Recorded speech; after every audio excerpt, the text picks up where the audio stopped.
Qué bueno que están bien. Bueno, pues aquí están algunos también desde Houston, la heroica ciudad de Houston. Bienvenidos, gusto saludarlos, Liz, Juan, gusto verlos. Bienvenidos. Bueno, muy bien, pues entramos hoy a ver el libro de Tesalonicenses. Y pues como siempre es costumbre, damos una plataforma para poder empezar a estudiar el libro, una plataforma histórica del libro y para tener una idea. Pero antes yo quiero orar, y la frase de este libro nació de la boca de los tesalonicenses que atacaban a los creyentes. Estos que trastornan el mundo entero también han venido aquí. Así es que esa es la frase célebre de los que persiguieron a los primeros creyentes en Tesalónica. Y yo quiero orar. Señor, te damos gracias por la palabra del libro de Tesalonicenses y te damos gracias porque tú tienes preparado este libro para instruir a tu pueblo. Oramos que tu Espíritu Santo nos abra el entendimiento y nos enseñes. Tu palabra dice que no tenemos necesidad de que nadie nos enseñe porque el mismo Espíritu os enseñará. Y creemos que tu Espíritu Santo nos instruye, nos revela la riqueza escondida en este libro. Te pedimos, Señor, que esta palabra produzca vida en nosotros, sane y nos dé visión y nos dé esperanza, amor, paz, Señor, a cada uno de nosotros, y que podamos extender tu reino basado en mucho de lo que aprendamos de este libro. En el nombre de Jesús, úngeme, Señor, y al que vaya compartiendo este libro también, al que tenga la oportunidad de compartirlo, que la unción de tu Espíritu Santo que inspiró a Pablo para escribir este libro, Señor, esté con nosotros. En el nombre de Jesús, Señor. Amén. Amén. Muy bien. Bueno, pues Tesalonicenses es un libro que nace en el campo misionero del apóstol Pablo. Y yo quiero llevarte primero al libro de los Hechos 17 para que veas dónde empezó todo esto. Desde el principio Jesús, nuestro Señor, había dado la orden de ir y predicar el Evangelio a todo el mundo. Y luego vino la conversión del apóstol Pablo en Hechos 9, donde tuvo un llamado, y fue a partir de ahí que el apóstol fue entrenado por el Espíritu Santo, recibiendo revelación. Y en Hechos 13 fue donde salieron por primera vez al campo misionero de la iglesia de Antioquía, al primer viaje misionero que el apóstol Pablo y Bernabé fueron. Y de ahí en adelante empezaron a avanzar, a expandir el reino, llegando a diferentes lugares. Y en Hechos 17 es donde empezamos a ver por primera vez la palabra Tesalónica. Es aquí donde el apóstol llega a predicar el Evangelio, y es aquí donde ya viene acompañado, porque es el segundo viaje, viene con Silas. No había sido visitada en el primer viaje con Bernabé, sino hasta el segundo viaje con el profeta Silas. Y yo quiero, si pueden pasar el mapa, no sé si lo puedan pasar ahí, si se logró. Sí se logró. Ok, sí se logró, qué bueno. Bueno, si lo están viendo, acá está medio tenue, está medio fallando. Oramos para que venga la provisión para equipo más adecuado. Pero si pueden ver ustedes, Tesalónica, hay 3 ciudades en Europa en el siglo I donde por primera vez empezó la obra del Evangelio. Filipos fue la primera ciudad en Hechos 16, y luego Tesalónica en Hechos 17. Y en estas ciudades son las primeras ciudades europeas, aunque parece que no es Europa, pero es Europa, por decir así. Son las faldas de Europa, es la parte sur de todo lo que es el continente europeo. Y a tu mano izquierda tú puedes ver ahí un punto donde estuvo Pablo, Tesalónica. Más arriba, más adentro está Filipos, donde empezó realmente la obra en Europa por una visión que Dios le dio a Pablo en Hechos 16, donde vio un macedonio que le dijo, vengan y ayúdenos. Y fue Pablo con el equipo que iba con él a llevar el evangelio, y ahí empezaron la obra en Filipos. Y de ahí, después de estar en Filipos, después de tener el problema de la niña con espíritu de adivinación, donde hubo una liberación, y luego fueron echados en una cárcel, y luego finalmente tuvieron que salir de la ciudad de Filipos. A 150 kilómetros de Filipos, hacia tu izquierda, hacia abajo, encuentras tú ahí lo que es Tesalónica, y es ahí donde empieza la segunda ciudad del evangelio, donde en Europa empieza ahí el apóstol Pablo a llevar el evangelio. Más adelante se tuvieron que mover de Tesalónica a Berea, que es la tercera ciudad europea, donde empiezan a continuar con la palabra. Y ahorita quiero leerte nada más Hechos capítulo 17 para tener una idea, pero todo ese punto te vas a dar cuenta que Tesalónica es un puerto, y Tesalónica es un puerto militar romano muy importante. Es un puerto militar romano muy importante, por decir así, era uno de los puertos más importantes del Imperio Romano en toda esa región.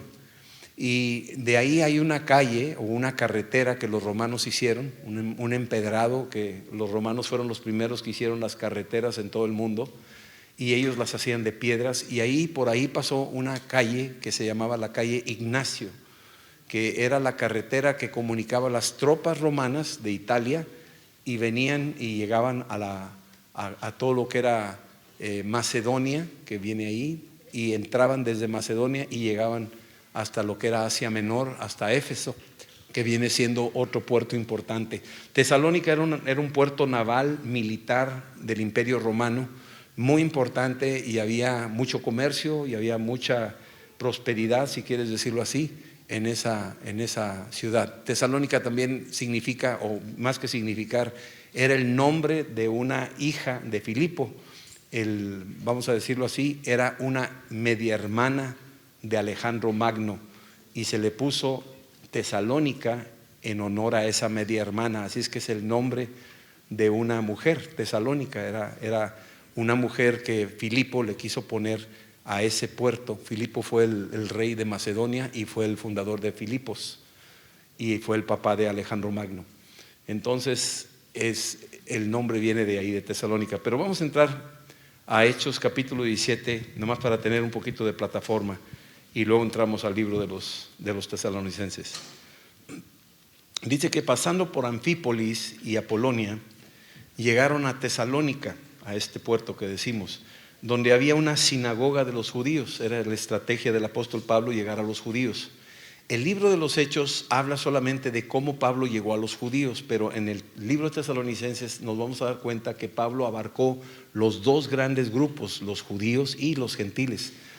Dice aquí que la estrategia de Pablo siempre era ir a las sinagogas, y en el versículo 2 dice: y Pablo, como acostumbraba, fue a ellos, y por 3 días de reposo discutió con ellos. Se quedó 3 semanas, 3 Shabbats, 3 sábados, que nosotros conocemos como sábados, y ahí estuvo enseñándoles, y en 3 sábados pudo evangelizar y lograr su objetivo para ministrar. Ahorita casi me acordé ahorita de lo que hicieron ahí, allá visitando el hospital y llegando, y a los guardias y a la vulcanizadora. Pues en 3 sabaditos se los descontaron ahí, y ya los tenían evangelizados. Versículo 3 dice: declarando y exponiendo por medio de las escrituras que era necesario que Cristo padeciese y resucitase de los muertos. Aquí estás viendo el evangelio. Y que Jesús, a quien yo os anuncio, decía él, es el Cristo. Así que estamos hablando de Pablo hablándole a los judíos. Y algunos de ellos creyeron y se juntaron con Pablo y con Silas, y de los griegos piadosos gran número, y mujeres nobles no pocas. Así es que en 3 semanas hicieron un impacto rápido en esa región. Qué increíble, ¿no? Qué efectivos. Estos ejemplos para nosotros deben inspirarnos, que podemos ser así deficientes, que en 3 semanas podemos invadir una ciudad, predicarle una ciudad y ponerla de cabeza. En 3 semanitas, no necesitas ni 3 semanas, yo creo que hasta menos de eso. Versículo 5: entonces los judíos que no creían, porque siempre va a haber esta situación donde hay unos que sí creen y otros que no creen, los que no creían, teniendo celos, les dio coraje, porque Pablo conocía la escritura y mucho mejor que muchos de los que estaban ahí en la sinagoga, tomaron consigo algunos ociosos. Ese es el otro problema, que los ociosos se prestan a lo que sea. Y entonces los ociosos, hombres malos, y juntando una turba, alborotaron la ciudad y asaltando la casa de Jasón, procuraban sacarlos al pueblo. Jasón era un responsable de la sinagoga y estaban ahí levantando una turba en contra de estos misioneros. Dice, pero no hallándoles, trajeron a Jasón y a algunos hermanos ante las autoridades de la ciudad, gritando esto, diciendo: estos que trastornan el mundo entero también han venido acá. A nosotros nos tocó el honor que una vez dijeron eso de nosotros cuando llegamos a un pueblo llamado Acatzingo. Cuando llegamos ahí a Acatzingo, no quiero decir nombres, pero la persona que estaba ahí, responsable espiritual, dijo exactamente esta frase. Dijo: estos que trastornan el mundo entero ya nos cayeron, hay que sacarlos.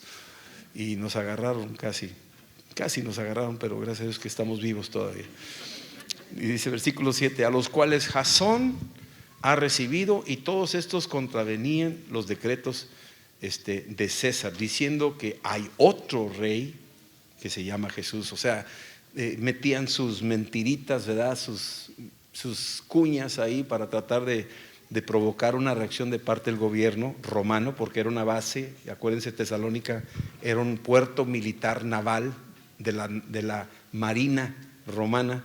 Y entonces, al provocar un alboroto y al decir estos que trastornan el mundo entero, se les podría castigar por revoltosos. El gobierno romano no permitía revueltas, ni disensiones, ni nada de eso. Entonces podrían caer ahí en un problema. Entonces todo iba con un deseo de pararlos, acomodar al lugar. Yo quiero que vean de que atrás de esto sabemos que Satanás es el que está hostigando, está provocando el freno del evangelio y está usando gente ciega, gente que está bajo su mando para frenar el evangelio. Entonces esto fue lo que pasó. Y bueno, alborotaron al pueblo y las autoridades de la ciudad oyendo estas cosas, pero obtenida fianza de Jasón y de los demás, los soltaron y se fueron. Y bueno, versículo 13, ya después fueron a Berea y llegaron a Berea, inmediatamente los hermanos enviaron de noche a Pablo y a Silas hasta Berea, que estaba como unos 90 kilómetros. O sea, Filipos está a 150 kilómetros de Tesalónica, y Berea está como unos 90 kilómetros, está como de aquí a Saltillo. Entonces las distancias no eran muy grandes, pero como no había la fuerza motriz que tenemos hoy en día, sí tardaban sus 2-3 días para llegar de un lugar a otro. Y entonces volvieron a entrar en versículo 10 en las sinagogas de los judíos. Versículos 11 dice: y estos eran más nobles que los que estaban en Tesalónica. Y no quiere decir que no hubo los creyentes que no eran nobles. Los creyentes de Tesalónica eran nobles, y tú se vas a dar cuenta en las cartas de Pablo a los tesalonicenses que eran gente noble y de veras de primera calidad. De hecho, ellos son un ejemplo a seguir para nosotros. Aquí lo menciona porque la población tesalónica no era muy tranquila, eran aguerridos, y los de Berea, la población de Berea, eran más tranquilos, la población. ¿Sí? No eran tan agresivos. Y dice aquí que estos eran más nobles que los que estaban en Tesalónica. Pues recibieron la palabra con toda solicitud, y está hablando de una mayor respuesta, escudriñando cada día las escrituras para ver si estas cosas eran ciertas. Así es que una de las ventajas del mensaje de Pablo cuando llegaba a estos lugares era que la gente verificara por sí mismo en la Biblia, en su Torá, verificaran que todo lo que decía el Torá, el Antiguo Testamento, lo que era el libro de los judíos, a la hora de leer y les citaba las escrituras el apóstol Pablo, veían y decían: es cierto, ahí está. Y hay muchas escrituras del Antiguo Testamento que hablan de Cristo, muchas. A mí uno de los favoritos es el Salmo 22, es Isaías 53. Son de los libros más fuertes del Antiguo Testamento que dan una luz de Cristo, hablan de Cristo, de lo que le iba a pasar a Cristo, cómo lo iban a crucificar y cómo iba a morir. Oseas capítulo 4 y 6 también habla de su muerte y al tercer día resucitar. Entonces hay muchos ejemplos desde el Antiguo Testamento, y estos de Berea verificaban lo que decía el apóstol para estar seguro que lo que decía era verdad, y se dieron cuenta que lo que decía era verdad. Pero curiosamente Pablo no les escribe a ellos una carta. les escribe a los de Tesalónica una carta y les escribe 2 epístolas. Versículo 12 dice: es que creyeron muchos de ellos y mujeres griegas de distinción y no pocos hombres. Y cuando los judíos de Tesalónica supieron que también en Berea era anunciada la palabra de Dios por Pablo, fueron allá y también alborotaron a las multitudes. Pero inmediatamente los hermanos enviaron a Pablo que fuese hacia el mar, y Silas y Timoteo se quedaron ahí. Y los que habían encargado de conducir a Pablo lo llevaron a Atenas, y habiendo recibido orden para Silas y Timoteo de que viniesen a él lo más pronto posible, salieron. Y ahí terminamos. Ya no vamos a seguir metidos acá en el libro de los Hechos. Vamos a entrar ahora al libro de Tesalonicenses. Ya tenemos un contexto de lo que originalmente pasó. Este es el apóstol Pablo, está corriendo el año 50 de nuestra era. El libro de Tesalonicenses es, por decir así, el primer libro del cual tenemos documento. Fue el primer libro escrito del Nuevo Testamento.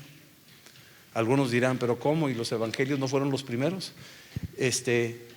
Por decir cronológicamente en compilación, cuando juntas todos los libros, el primer libro que se encontró fue el de Tesalonicenses, y el de Gálatas son de los 2 primeros libros que se escribieron. Los demás evangelios aparecieron unos años después, se compilaron después, pero el primer libro escrito, las primeras cartas registradas, esta fue la primera. Es increíble, pero así es. Tal vez no lo logres asimilar o no lo logre explicar, pero esto es lo que se sabe arqueológicamente de este libro. Es el de los primeros libros del Nuevo Testamento, el libro de Tesalonicenses. Y aquí en este libro, en el capítulo 1, vamos a entrar ahorita aquí, ya con el contexto que sabemos. Pablo ya había empezado una obra ahí en Tesalónica, había habido persecución, Jasón se había convertido, algunos judíos se habían convertido, algunas mujeres nobles se habían convertido. Entonces ya había un núcleo de gente que creía. Había una oposición, pero había ya un núcleo de personas que ya habían oído el mensaje de salvación, ya se habían convertido. No dudo que ya habían recibido el Espíritu Santo. Y tú vas a ver aquí ahora la historia, cómo se va a desenvolver. En el puro capítulo 1 te da un poquito más de luz de todo lo que sucedió en Tesalónica un tiempo después. La carta la escribe Pablo desde Corinto. Esta carta es escrita desde Corintio, y desde ahí está mandando la carta a los tesalonicenses, y la manda con un motivo. La iglesia de Tesalónica estaba pasando por un tiempo no de problemas de falsas doctrinas, no de problemas de judaizantes. No estaban pasando por ese problema, aunque tuvieron ese problema en su origen. La razón de la carta de Tesalonicenses está escrita porque están haciéndose preguntas. Le habían mandado preguntas a Pablo con respecto a ciertas cosas en cuanto a la segunda venida de Cristo. Y básicamente la primera de Tesalonicenses y la segunda de Tesalonicenses habla de la segunda venida de Cristo. De hecho, primera de Tesalonicenses, cada capítulo habla de la segunda venida de Cristo. Es muy interesante. Cada capítulo de primera de Tesalonicenses habla de la segunda venida de Cristo. Y Pablo tenía que aclararles y explicarles de qué se trataba esto de la segunda venida de Cristo. Que no había una fecha, que no había una hora, que no estaba determinado, porque había unos ahí provocando, inquietando y diciendo cosas y confundiéndolos, y Pablo tenía que centrar correctamente. Todavía hoy en día hay gente que pronostica el día en que va a venir Cristo, la hora en que va a llegar, y etcétera, etcétera, y ha causado muchos problemas ese tipo de gente que dice que ya saben la hora, y otros dicen que ya llegó y ya vino y ya ni lo esperes, y todo ese tipo de mentiras que tratan de meter para confundir a la gente. Pero Primera Tesalonicenses es un libro que apunta en la dirección de aclararle a la iglesia la segunda venida de Cristo y qué es lo que la iglesia tiene que estar haciendo antes de que venga la segunda venida de Cristo. Y entonces es una carta muy adecuada para nosotros. Esto fue escrito hace 2000 años, es que imagínate, estamos más cerca nosotros de la segunda venida de Cristo que ellos. ¿Sí me explico? Mucho más cerquita. Digo, nomás si sabes matemáticas, estás más cerquita, ¿verdad? Son 2000 años, es que estás más cerquita. Ok, entonces capítulo 1, versículo 1. Aquí empiezan los tres personajes donde el apóstol Pablo escribe, dice Pablo, empieza Pablo, Silvano es Silas, a veces nos confundimos, pero Silvano viene siendo el profeta Silas de Hechos 15 y 16, que viene siendo el que acompañó a Pablo cuando ya Bernabé no lo quiso acompañar. Entonces ahora es Silas el que lo está acompañando, y Silas tiene un ministerio profético. Pablo tiene un ministerio apostólico, es muy interesante. Silas tiene un ministerio profético, y Timoteo es un discípulo, pero a la vez es un evangelista, porque le dice Pablo en una de sus cartas, te aconsejo que hagas obra de evangelista.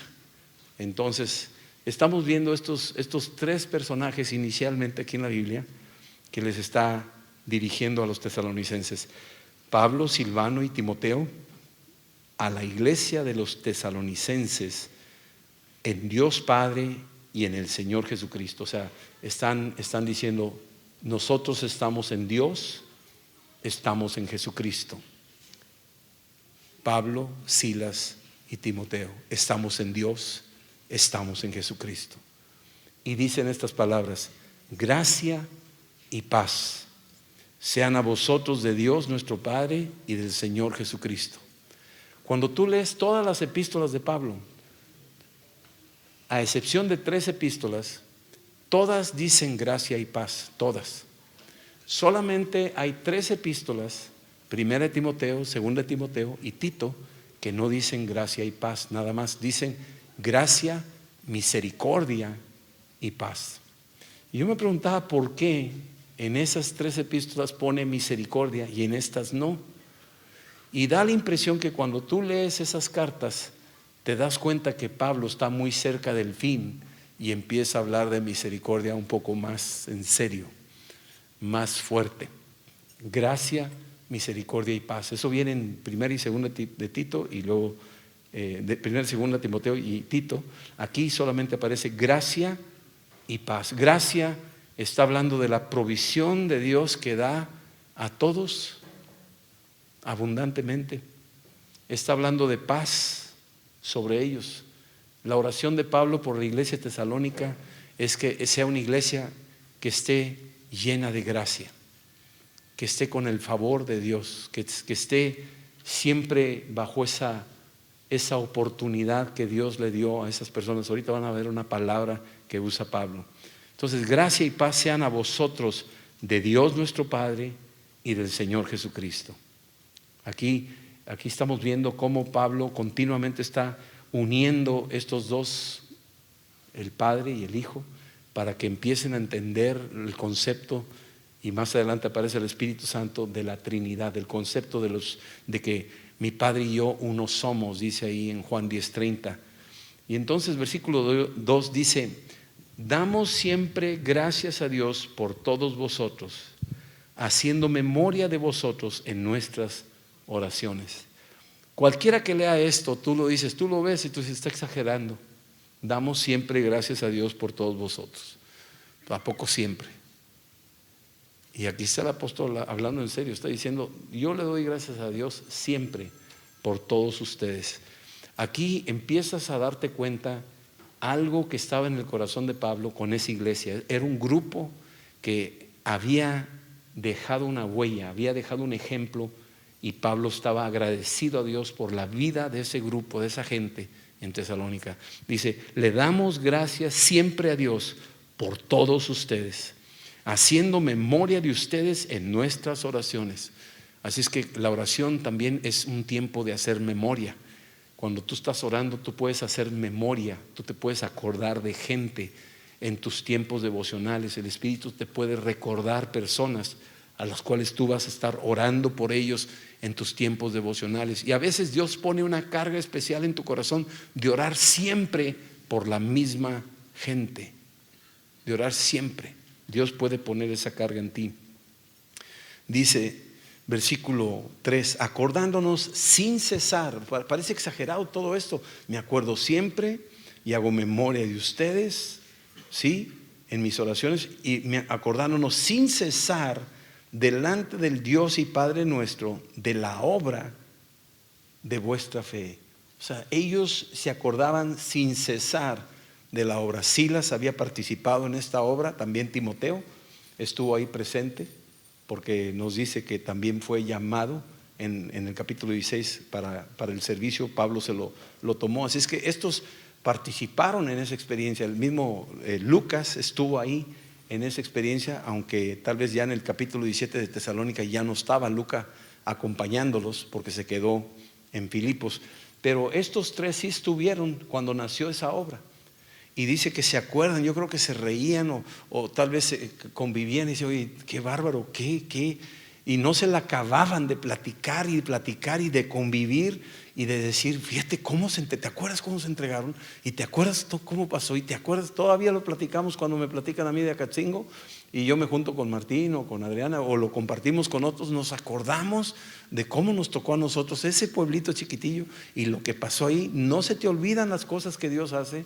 Lo mismo te aseguro que le estuvieron pasando a ellos, acordándonos siempre sin cesar delante del Dios y Padre nuestro de la obra de vuestra fe. Aquí aparecen tres palabras claves que son típicas en este libro, en el libro de Tesalonicenses. Es fe, esperanza y amor. Lo que viene en Romanos capítulo 3, aquí aparece también. Las tres palabras aparecen también.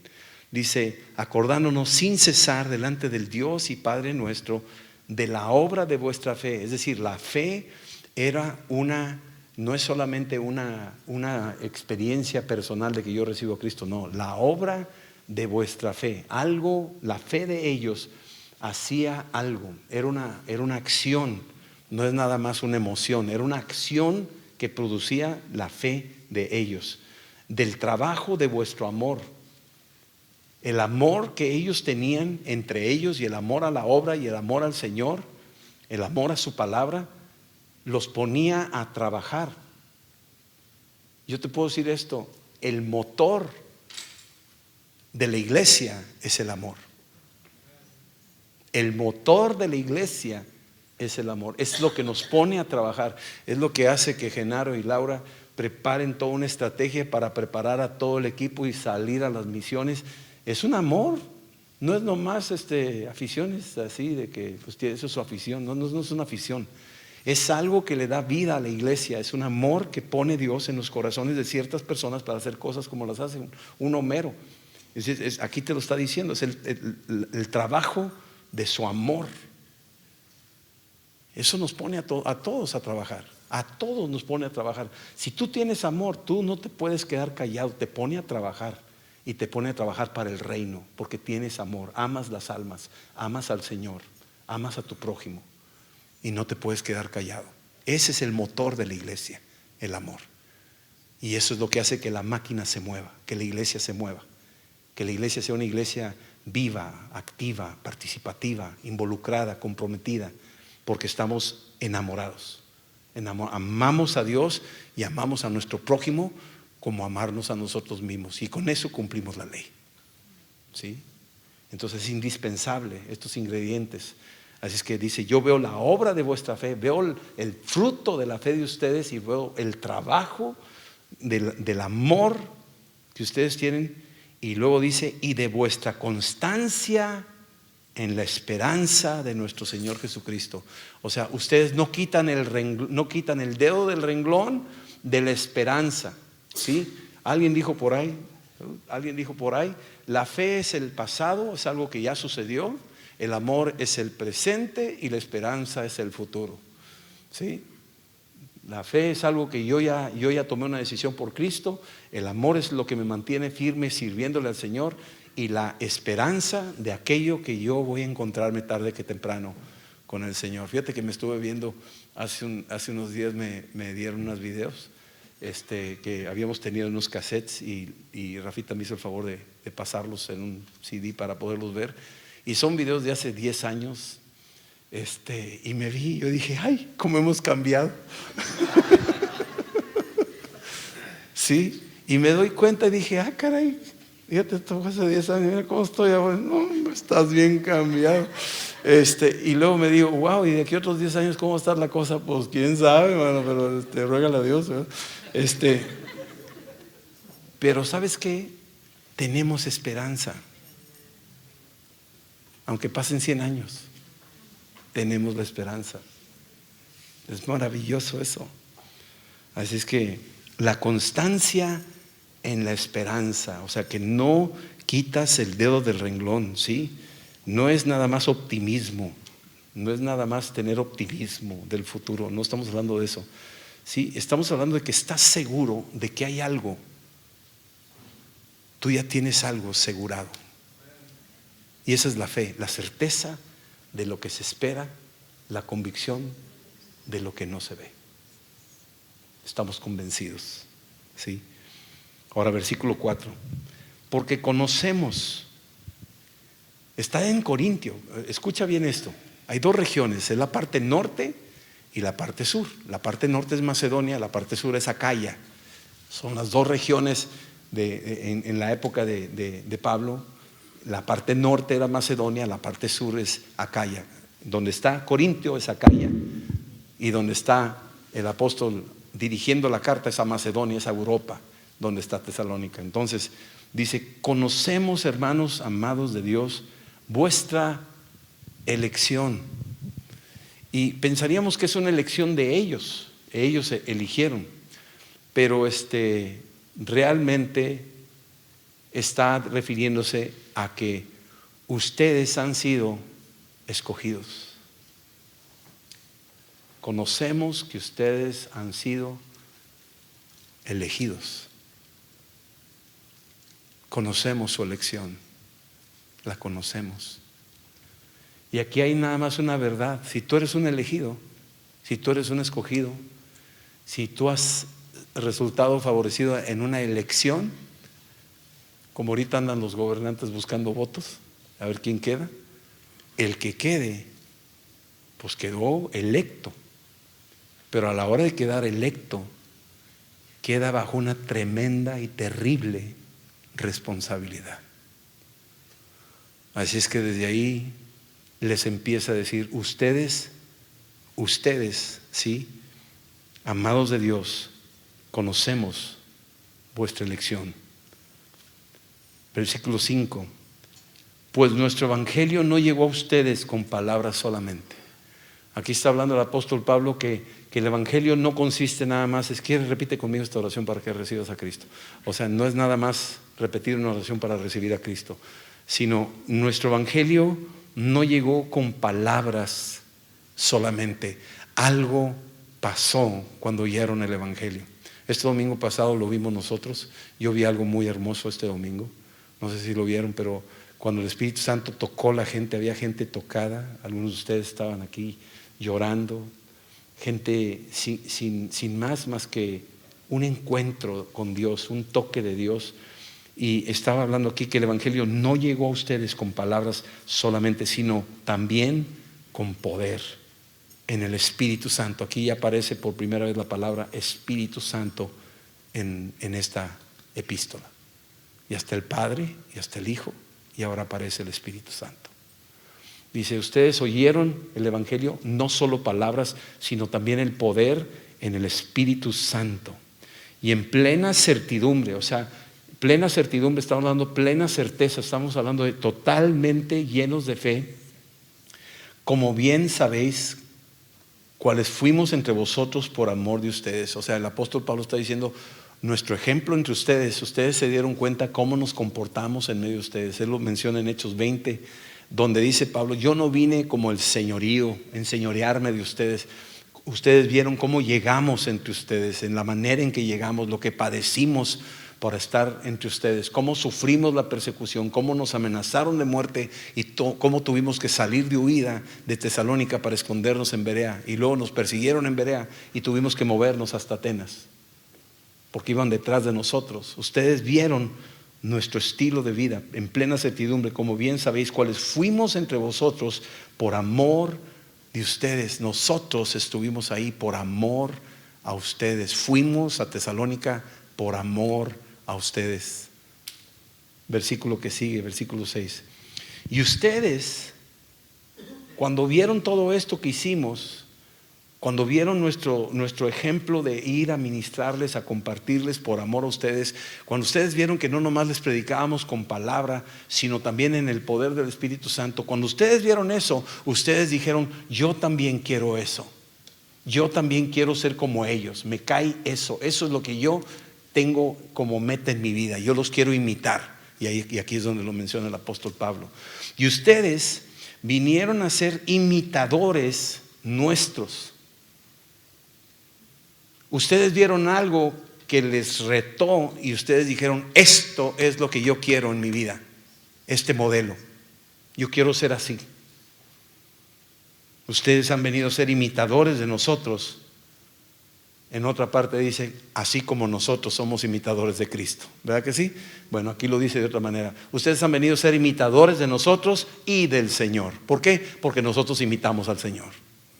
Entonces no seguimos al hombre, estamos siguiendo al hombre que sigue a Cristo. ¿Sí entiendes esto? Eso es lo que tenemos que estar siguiendo.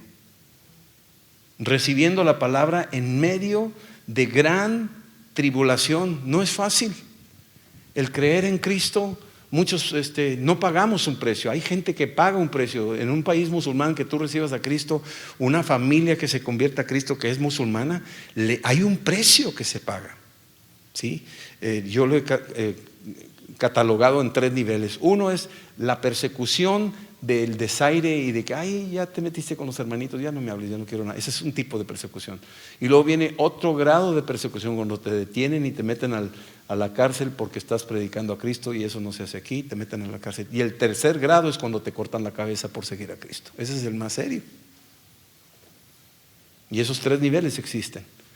Y algunos de ustedes han pagado un precio de la crítica, del qué dirán, y del rechazo y del aislamiento familiar, o de amigos, o de vecinos, o en el trabajo, o yo no sé, por el tipo de contexto en el que estamos metidos. Pero hay lugares donde los meten a la cárcel, se andan aventando panfletos. Allá en China, yo me acuerdo que por andar llevando panfletos nos habían amenazado. Llevamos Biblias allá, pero nos dijeron: te agarran a ti repartiendo Biblias, mínimo son 2 años.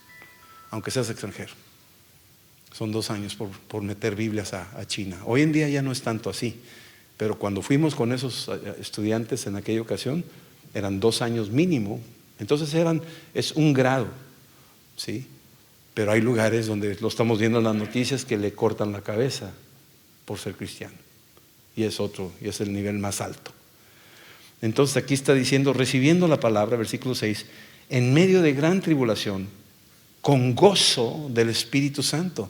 O sea, ellos habían aprendido a que por medio de esta, aunque hubiera sido tribulación y todo lo que pudiera implicar eso, ellos habían aprendido a gozarse en el Espíritu Santo, cualquiera que sea su situación.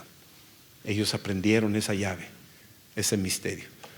Así Pablo y Silas en la cárcel de Filipo cantaban alabanzas, parecía que estaban: pues estos, ¿qué les pasa? ¿Cómo están cantando en medio de la cárcel aquí en Filipos? Que no se dan cuenta que estamos en crisis, que está la situación peligrosa y mala. Pero ellos estaban cantando himnos y alabanzas y con gozo, y se abrieron las cárceles. Eso los tesalonicenses lo aprendieron. Pablo acababa de salir ahí de Filipos, entonces ya les podía decir a los tesalonicenses: señores, venimos de Filipos y nos pasó esto. Nos persiguieron por causa del Evangelio, nos encerraron por causa del Evangelio, echamos fuera un demonio de adivinación y se nos vino encima todo el enjambre de abejas de persecución de demonios contra nosotros. Pero en medio de la noche estábamos, Sila y yo, ¿verdad que sí, Sila? Sí, estábamos ahí cantando. Y cuéntales tú, Sila. No, hombre, estábamos ahí cante y los presos oyendo. Imagínate, ya me imagino testificando, ¿me entiendes? Y los tesalonicenses oyendo así. Y luego, ¿qué pasó? No, pues estábamos cante y de repente se abrieron las cárceles y las cadenas se cayeron. Ay, de veras. Oh. Y entonces empezaron a ver el poder del Evangelio y decían: wow, yo quiero eso. ¿Quieres eso? Recibe, ¿me entiendes? Y lo recibieron, y los perseguían a ellos también. ¿Cómo dijiste que decías? No, pues cantábamos. Ah, pues nosotros también.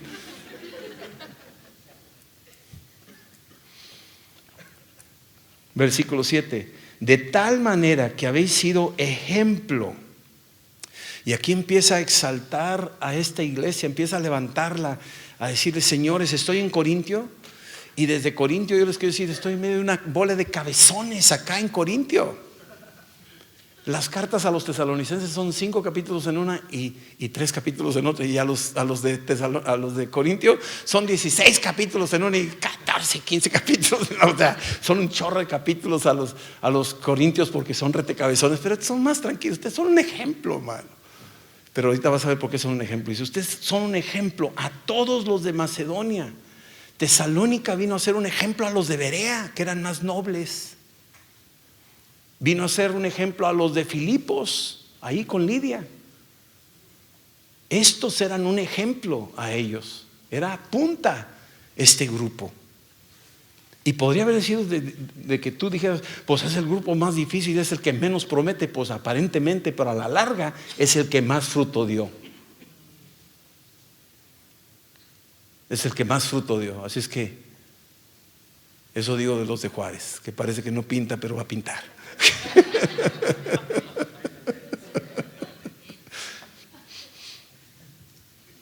De tal manera que habéis sido ejemplo a todos los de Macedonia, o sea, todos los del norte, allá en Europa, todas las iglesias de Berea, Filipos, todo eso, y a los de Acaya, o sea, a los de acá, abajo, en el sur, a los de Corintio, a los de Atenas. Ellos eran el ejemplo. ¿Sí? Que han creído. Los de Macedonia, las iglesias decían, los de Tesalónica son tremendos.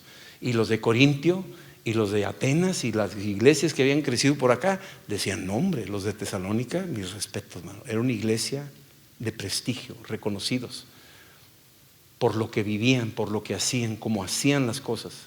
Entonces Pablo les está mandando un reconocimiento en esta carta a ellos, a estos dos, a este grupo en particular de Tesalónica. Versículo 8, porque partiendo de ustedes ha sido divulgada la palabra del Señor. O sea, ellos recibieron la palabra. Yo no sé qué tanto tiempo estuvieron siendo entrenados, pero en muy poco tiempo de ahí ellos se convirtieron en los que estaban llevando la palabra a otros lugares. Ellos estaban llevando la palabra a otros sitios. Hablé con Ario, está allá en Toluca, y están llevando allá a otro pueblito, ¿cómo se llama el pueblito? Ese día se me olvidó. Jimilpa. Ahí fueron. Y acá los de Tuxpan, allá tienen chile frío, ¿verdad? Y así, y aquí tenemos a Allende y tenemos acá La Fama. Pero de aquí tiene que salir a otro lugar, y ahí donde estás tú tiene que salir a otro lugar. Y tiene que salir a otro lugar, y a otro lugar, y a otro lugar. Esa es la reproducción de la cual el Señor se deleita. Porque partiendo de ustedes ha sido divulgada la palabra del Señor, no solo en Macedonia y Acaya. Fíjate, estos no se limitaron a Macedonia y Acaya, sino que también en todo lugar. ¿Quién sabe a dónde se fueron estos tesalonicenses? Yo no lo sé. A lo mejor ahorita, por ejemplo, Filipos podría ser Bulgaria, lo que es Bulgaria, ¿sí? A lo mejor se metieron más adentro. Porque aquí el apóstol Pablo está dando fe de que no se limitaron a Macedonia y no se limitaron a Acaya. Yo no sé, a lo mejor se aventaron hasta las regiones de España, o a lo mejor se metieron para las regiones de Asia. Desde ahí no da más información, pero lo que sí te dice es que ya no estaban trabajando nada más en esa región, sino estaban yendo más allá. Te está hablando de una iglesia dinámica, una iglesia comprometida, una iglesia visionaria, gente que agarró la señal para hacer las cosas y lo hacían. Sin que estuviera Pablo ahí pegado, sin que estuviera Silas o Timoteo, lo hacían ellos con todo su corazón. ¿Sí? No solo en Macedonia y Acaya, sino también en todo lugar vuestra fe en Dios se ha extendido. De modo que nosotros no tenemos necesidad de hablar nada. O sea, en pocas palabras está diciendo, de modo que si yo quisiera ir ahí, ¿para qué ya voy? Si ya está evangelizado, ellos ya fueron, ya lo evangelizaron, ya lo levantaron ellos. ¿Dónde más iremos nosotros? Y llegas a un pueblo, no, pues ya vinieron los tesalonicenses, ya vinieron acá. Y iban a otro rancho, y no, pues ya llegaron los tesalonicenses, y vámonos por allá, y agarra un barco y vete por allá que el puerto, y llegaron al puerto. No, pues aquí también llegaron los tesalonicenses. Habían llegado por todos lados. Y dice Pablo, pues no tenemos nada que decir nosotros. No tenemos nada que hablar. O sea, ustedes están acaparando el mercado, por decir así. Sí. Versículo 9. Y esto da fe aquí Pablo, porque Pablo dice que cuando llegaba a sitios, dice, porque ellos mismos cuentan de nosotros. Cuando llegamos, tú eres Pablo. Sí, vinieron unos de Tesalónica y nos hablaron de ustedes, que ustedes llegaron allá y les predicaron el evangelio. Y ellos vinieron acá para decirnos a nosotros, porque ellos mismos cuentan de nosotros. O sea, ya los conocían, ya sabían de Pablo, ya sabían de Silas, ya sabían de ellos. Y caray, ustedes sí. ¿Quién les dijo? No, pues otros que nos vinieron acá a decir. Ellos mismos cuentan de nosotros la manera en que nos recibisteis y cómo os convertisteis de los ídolos a Dios. Aquí te das cuenta que no eran judíos, estos son los gentiles. Entonces en Hechos 17 fueron a evangelizar a los judíos. Los judíos reaccionaron, unos creyeron y otros no. Pero ahí empezó la mecha, ahí tronó. Y luego llegó el evangelio hasta los gentiles. Y luego dice aquí, cómo ustedes se convirtieron de los ídolos a Dios. Y Dios aborrece la idolatría. Y ellos se dieron cuenta que no era de Dios. Y ellos estaban en una cultura de puros ídolos, de puras imágenes y cosas así. Y empezaron a hacerse un lado. No querían más ese tipo de adoración. Ya no iban a ver a esos ídolos o esas imágenes, porque Dios aborrecía. Tú lees el Salmo 115, dice, cualquiera que los adora se va a hacer como ellos. Cualquiera que los hace se hace como ellos. Entonces Dios no ha cambiado de parecer. Y aquí está diciéndolo claramente, cómo ustedes se convirtieron de los ídolos a Dios para servir al Dios vivo y verdadero. Tienes que dejar tus ídolos para servirle a Dios. No puedes servirle a Dios y estar con tus ídolos. Necesitas deshacerte de tus ídolos y enfocarte con Dios. Entonces es al que vas a servir, porque hay un solo Dios verdadero y no es un ídolo. Nuestro Dios no es un ídolo. Amén. Ok. Dice versículo 10, yo le llamo el evangelio invertido. Este versículo, el evangelio invertido, porque dice aquí, fíjate cómo empieza al revés: esperar de los cielos a su Hijo. Pues eso es al final, ¿no? ¿Sí? ¿Con qué empiezas? ¿Esperas a Cristo o primero lo recibes? Lo recibes primero, ¿no? Y luego ya lo esperas. Bueno, aquí dice, esperar de los cielos a su Hijo, el cual resucitó de los muertos. Pues espera, pues primero predícame el evangelio y luego ya lo espero. ¿Sí me entiendes esto? Y luego dice, a Jesús, quien nos libra de la ira venidera. Este es el evangelio en un paquetito, versículo 10. Nosotros, esa palabra esperar de los cielos a su Hijo, en este capítulo 1 ya empieza a hablar de la segunda venida de Cristo. Aquí ya está, en este primer capítulo. Nosotros esperamos de los cielos a Jesucristo. Lo que dice Hechos capítulo 1, versículo 11. Este mismo Jesús que fue tomado de vosotros, así como fue tomado, volverá. Bueno, nosotros esperamos de los cielos a Jesucristo. Va a regresar. ¿Cuándo? No sabemos, pero va a regresar.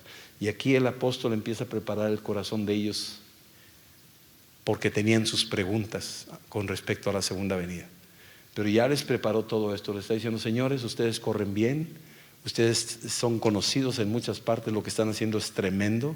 Gloria a Dios por sus vidas. Traen una pregunta, yo se las voy a contestar. Ustedes están preguntando qué va a ser de nosotros después que muramos, qué va a ser de mí cuando yo me vaya de este mundo. Bueno, aquí te está diciendo, ustedes así juntos todos nosotros esperamos de los cielos a Jesús, al cual resucitó de los muertos. Lo resucitó. Dios resucitó a su Hijo de los muertos, así dice. Y dice más adelante, quien nos libra de la ira venidera. Y deja entrever, la ira venidera es que es algo que viene sobre este mundo. Viene la ira venidera. Y viene, ¿sabes sobre quién? Sobre los hijos de ira. Efesios capítulo 2. Hay hijos de desobediencia, hay hijos de ira y hay hijos del diablo. Hay tres. Los tres están bajo la ira de Dios. Pero el hijo de desobediencia se puede arrepentir. El hijo de ira también, y aún el hijo del diablo se puede convertir también. Pero lo que está diciéndonos aquí es que viene el día de la ira de Dios, donde Dios va a descargar su fuego, según de Pedro capítulo 3, va a descargar su ira. sobre la tierra. Y eso lo vamos a ver en la segunda epístola de Tesalonicenses. Vamos a orar a ustedes y a todos los que esperan a Jesús que viene de los cielos. ¿Lo esperas? Bien. Estás esperando a Jesús, al que Dios resucitó de los muertos, ¿verdad? Lo resucitó al tercer día. Y tú y yo somos de los bendecidos que Dios nos ha librado de la ira venidera. Somos por gracia librados de la ira venidera. Señor, esta noche te decimos gracias. Gracias por enviar a tu Hijo Jesucristo a nuestras vidas a salvarnos y que derramaste tu amor en nosotros y tu amor nos lleva a trabajar para la expansión de tu reino. Y desde aquí, Señor, desde este lugar queremos expandir tu reino de tal manera, Señor, que para cuando tú vengas nos encuentres ocupados en tus negocios. En el nombre de Jesús, Señor. Oramos desde ahorita, Padre, por aquellos que aún no te han conocido. Oramos que nos lleves a ellos, que nos des de nuevo para hablar tu palabra y testificar de las grandes cosas que tú haces, Señor. Oramos que nos lleves más allá de los límites que hasta ahorita hemos llegado, a las regiones hasta donde hemos podido evangelizar. Llévanos aún más allá de esos límites, Padre, en el nombre de Cristo. Y te damos gracias, Señor, que nos libraste de los ídolos mudos, ciegos, sordos, que tenían hechizada nuestra alma y que han hechizado a multitudes, no solo en México, sino en todo el mundo. Señor, oramos que así como nos llegó por tu elección, la forma en que nos elegiste, nos escogiste, nos has dado una tremenda responsabilidad ahora a nosotros de anunciarte a ti, Señor, en todo el mundo. No importando el precio, Señor, porque en medio de gran tribulación sabemos que también podemos recibir el Evangelio. En el nombre de Jesús, Señor, protege a nuestros hermanos que están en peligro al llevar el Evangelio en las naciones, en lugares tan peligrosos como allá en el Medio Oriente. Señor, guárdalos y dales de nuevo para que sigan adelante. Y a nosotros, Señor, que estamos desde este lado, Señor, despiértanos para estar en la brecha a favor de ellos. En el nombre de Jesús, Señor, te damos la gloria y la honra. Gracias, Señor, que tú has escogido a nuestra vida, a nuestra ciudad. Has derramado tu Espíritu Santo sobre México y muchos se están convirtiendo día con día. Y de aquí salga el Evangelio, Señor, a todos los confines de la tierra. En el nombre de Jesús, antes de aquel día en que tú regreses por nosotros. En el nombre de Jesús, Señor. Amén. Amén. Ok, bueno, quedamos, nos vemos el viernes. Hay reunión aquí de casa de oración. Los quiero animar, vengan, se pone muy bonito. Casa de oración. No sé si va a haber casa de oración este viernes por lo del Congreso. ¿Va a haber o no va a haber? Nadie me ha dicho nada. Checo, ¿dónde andas? Bueno, ¿va a haber? ¿Va a haber? Ok, no me han dicho, pero bueno. Y las mujeres, pues ya saben, el viernes aquí que a las 10.